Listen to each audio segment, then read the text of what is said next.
નમસ્કાર મિત્રો, આપ સર્વેનું મારી યુટ્યુબ ચેનલ એસકે સ્ટડી ટોકની અંદર હાર્દિક સ્વાગત છે। મિત્રો, ગુજરાત રાજ્ય પ્રાથમિક શિક્ષણ પસંદગી સમિતિ દ્વારા 1 મહિના પહેલાં એક ભરતીની જાહેરાત કરવામાં આવી હતી અને 1 મહિનાની અંદર જ હવે ઉમેદવારોને જિલ્લા પસંદગી માટેના કોલ લેટર પણ નીકળવાના શરૂઆત થઈ ગઈ છે। ટૂંકમાં એટલી સ્પીડમાં જે ભરતીની કામગીરી થઈ છે એ ભરતી બીજી એક પણ નહીં પણ ગુજરાત રાજ્ય પ્રાથમિક શિક્ષણ પસંદગી સમિતિ દ્વારા જે જિલ્લા શિક્ષણ સમિતિની જે શાળાઓ છે, આ ઉપરાંત નગર શિક્ષણ સમિતિની જે પ્રાથમિક શાળાઓ છે એમાં ખાસ ભરતી ઝુંબેશ અંતર્ગત દિવ્યાંગજનો માટે વિદ્યાસહાયકની ભરતીની જાહેરાત કરી હતી।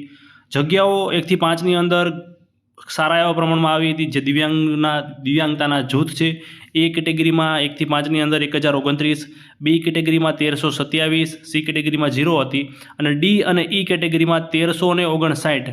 એવી રીતે 1 થી 5ની અંદર 3715 જગ્યાઓ પર ભરતી આવેલી। 6 થી 8ની વાત કરીએ તો એ કેટેગરીમાં 136, બી કેટેગરીમાં 162 અને ડી અને ઈ કેટેગરી બંને મળીને 171, એમ કુલ 469 જગ્યાઓ પર ટોટલ ભરતીની જાહેરાત થઈ હતી। ઉમેદવારો પાસે જે જાહેરાત હતી એ જો જોવા જઈએ તો 27/3/2025ના રોજ હજી જાહેરનામું આવેલું। એપ્રિલ મહિનામાં એમની પાસે 1 તારીખથી લઈને 10 તારીખ સુધી ફોર્મ ભરવામાં આવેલા। તો અત્યારે જ એ જે ભરતી છે એનું ફાઇનલ મેરિટ લિસ્ટ આવી ગયું છે। જો સબ્જેક્ટ વાઇઝ જોવા જઈએ તો બહુ જ ઓછી માત્રામાં, બહુ નહિવત પ્રમાણમાં કહી શકાય કે ફોર્મ ભરણા હતા। અહીં તમે જોઈ શકો છો કે 1 થી 5ની જે ભરતી છે, પ્રથમ પ્રસંગે તમે જોઈ શકો છો ફક્ત અને ફક્ત 7 જ ઉમેદવારો, જેટલા ઉમેદવારોએ ફોર્મ ભર્યા તમામે તમામ ઉમેદવારોનો વારો આવ્યો છે। ગણિત વિજ્ઞાનની વાત કરીએ 6 થી 8ની અંદર તો 8 ઉમેદવારો, સામાજિક વિજ્ઞાનમાં સારા એવા પ્રમાણમાં ઉમેદવારો હતા 50 ઉમેદવારો,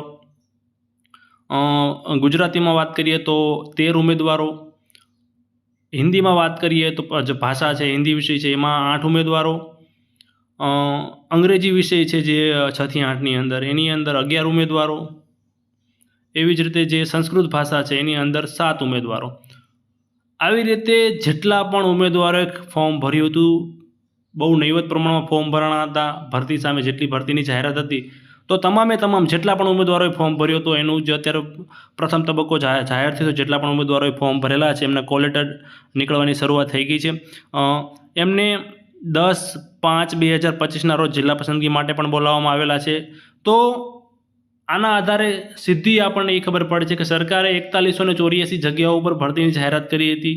1 થી 5માં 3715 અને 6 થી 8માં 469, પણ એની સામે આટલી મોટી ભરતી હતી એની સામે ફક્ત અને ફક્ત 102 લોકો, આપણે જે આગળ વાત કરી ફાઇનલ મેરિટ લિસ્ટમાં જેટલા ઉમેદવારો સમાવેશ છે, ફક્ત અને ફક્ત બધા સબ્જેક્ટના થઈને 1 થી 5 હોય, 6 થી 8 હોય, કોઈ પણ વિષય હોય, બધા ફક્ત અને ફક્ત 102 લોકો જ નોકરી મેળવશે।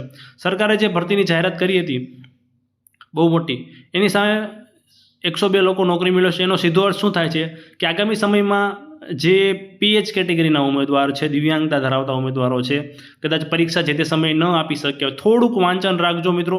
પરીક્ષા 2025માં કે 26માં જ્યારે પણ આવે, ફરીથી જ્યારે ભરતીની જાહેરાત થશે ત્યારે ફરી વખત સારા એવા પ્રમાણમાં દિવ્યાંગતાની જગ્યાઓ આવશે। જ્યારે રોસ્ટર રજિસ્ટર જે કંઈ ભરતીની પ્રોસેસ થશે ત્યારે દિવ્યાંગતાની ભરતી મોટા એવા પ્રમાણમાં આવવાની છે। પરીક્ષા આવશે એના પછી તો ખાસ તમે તમારી જે તૈયારી હોય, કદાચ કોઈ કારણોસર તમે પરીક્ષા જે ન્યૂનતમ માર્ક લાવવાના ન લાવી શક્યા હોય તો હવેથી થોડીક તૈયારી રાખજો, જેથી તમે આગામી સમયમાં નવી ભરતી આવે એમાં સારા માર્ક લાવી શકો અને નોકરી મેળવી શકો। કેમ કે મિત્રો અત્યારે જગ્યાઓ ખાલી રહે છે, ફરી આગામી સમયમાં નવી જગ્યાઓ ખાલી પડશે, કોઈ નિવૃત્ત થાય તો જગ્યાઓ આમાં વધીને આવશે। અત્યારે જે ખાલી રહી છે એ વધીને આવશે, ઘટીને નહીં આવે।